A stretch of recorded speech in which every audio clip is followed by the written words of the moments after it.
Hello, and welcome back to the Vibrant Soulful Wellness Podcast. This is your podcast for ideas, practices, and strategies for living and working more vibrantly and soulfully. I'm your host, Annie Barrett, and my work is guiding individuals, groups, and workplaces toward higher well being and greater fulfillment using the tools of coaching, lifestyle medicine, habit change science, mindfulness, and yoga. I'm so glad you're here. Today, we are going to talk about rituals and routines for spring. I am recording this towards the end of April, and it is definitely beautiful weather in my neck of the woods. And spring is a wonderful time to up our routines and rituals. So let's talk about that. What do I mean by routines and rituals? Well, some time ago, I read a wonderful piece of writing by Maria Popova about rituals and routines. And in this, she talked about how, for one, habits anchor us to ourselves, and rituals and routines are like the two deities of habits, as she likes to say. They're like two sides of the same coin. And routines are the things that we do again and again in our lives that make life more controllable, more containable, that make things more smooth so that we can go through life without so many bumps. Rituals, on the other hand, are where something that we do in our mundane life, we step away from it and we create something that's a little bit more special. It brings something vital, special, even the word that Maria Popova uses, magical, into our mundane life. And so it's something that we take a little time with and create something special with. And we need rituals and routines in our daily life. They're really what make us keep going. At the change of the seasons is a good time to relook at the routines and rituals that we have and to think about refreshing them a little bit. And so that's what we're going to do today is just think about our routines and rituals for spring and how we might refresh them, reset them a little bit. If you are someone who is doing the spring reset with me, these ideas will resonate. Spring reset is a, a seasonal look at our well-being, routines, rituals, habits that we do in spring and fall, and we do it as a group process. And so I'll be kind of alluding to some of those ideas in here. And if you're interested in the spring reset, head over to my website at vibrantsoulful.com and you can learn more about it. But anyway, at the root of it, routines and rituals invite us to align to the season. And when we reset our health at the change of the season, it's an opportunity to really align with the rhythms of nature. To optimize our health, the more we can sync our bodies with the rhythms of nature and with the day and night cycles and with the seasons, the better off we are. So this is the time to start honing these daily things that we do. In Ayurveda, we call this dinacharya, the will of the day. What are the things that we want to do in the morning, in the evening, that can help us feel our best? And so we might think about first in the morning, a morning routine. And because it is springtime, you may be hearing the bird song a little bit earlier. So that's a cue that you can wake up a little bit earlier. And some of the things that you can do first thing in the morning are as you clean your mouth and clean your tongue and clean your teeth, you can have one or two cups of water, of warm water. And that's something that can help encourage your body to clean out from yesterday and be ready for the next day. And after that, there's a variety of other routines or rituals that you might do. They might include movement, getting some exercise first thing in the day, eating a nutrient dense breakfast, definitely, taking some time for mindfulness or meditation. Those are all elements of a morning routine. You can think of a morning routine and an evening routine like bookends for your day. The rest of the day is going to be variable. It might be hectic, but if you have something in the morning that can help center you and energize you for the day, you're going to be ready for whatever comes next. And then when it gets to be the end of the day, you can think about what you might do. For example, the end of the day is another time we want to relax and wind down from whatever has happened during the day. So it's another opportunity to look for rituals and routines.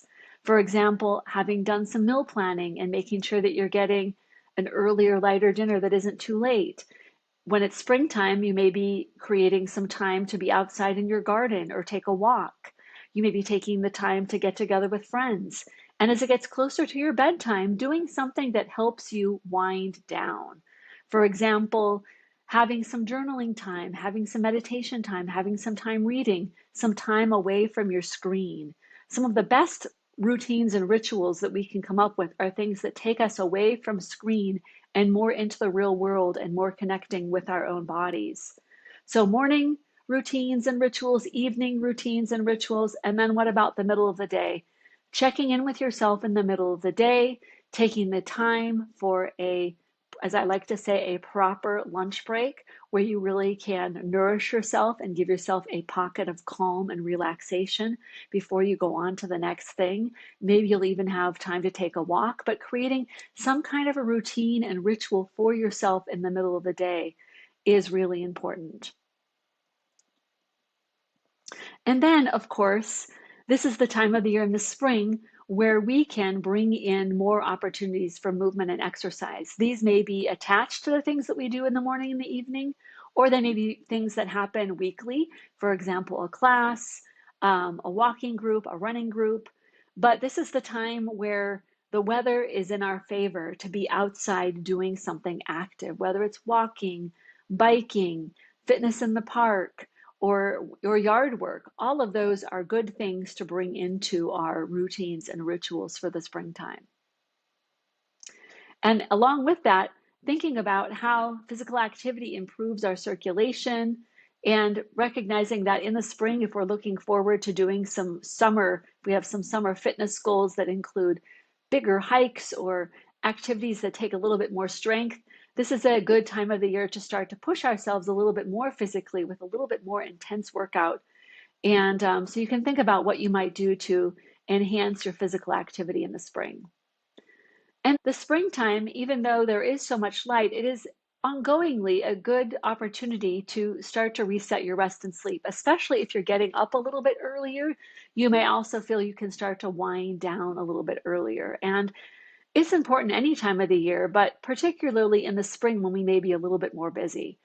But really, the truth is, many of us are busy all the time, and many Americans get through life on not as much sleep as they need or as we need.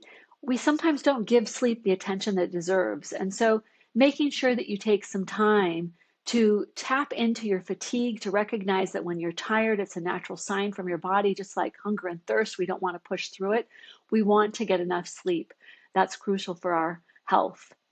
And so thinking about these routines and rituals that we have in the spring, morning routines, evening routines, midday routines, routines for movement, routines for sleep.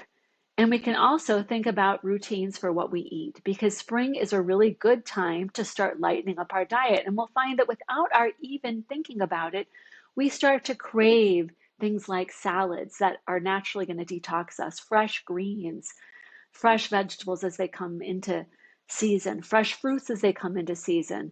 And so you may be thinking about, what can I add to my breakfast that's going to be nutrient dense, that's going to get me through the day, that's going to be nutritious. Maybe it's things like chia pudding or yogurt and granola and fresh fruit, or a scrambled egg with lots of greens. And taking the time at lunch to make sure that you're eating something nutritious, really pausing and making sure you're getting some good protein and some good vegetables in your lunch, and not just get through lunch on a bar. And then you can ask yourself at dinner too, see if you can get your dinner in a little bit earlier, because eating earlier and lighter is better for your digestion, and having more calories earlier in the day is ultimately better for your overall body and energy levels. So in the springtime, you can ask yourself what kinds of foods your body wants less of and what kind of foods your body wants more of. And often just tapping into that intuition as a human can lead us into making better choices. And then you might think about if there are some self-care rituals that you want to add into your life this season. Maybe there's something special that you want to do on the weekend or once a week or even once a month that feels like a self-care ritual that you want to bring into your life. And this would be a good time to think about that.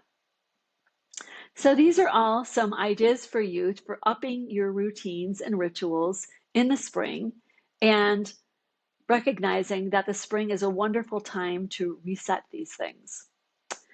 Thank you so much for listening to the Vibrant Soulful Wellness podcast today. And if you like this episode and you want to hear more episodes, you can subscribe on Spotify, and you can head over to my website, www.vibrantsoulful.com, where you can also Join my weekly newsletter. You can get links to these episodes and lots of other wellness content. I appreciate your being here, getting this short hit of wellness today, and I look forward to tuning in with you again soon. Thanks for being here.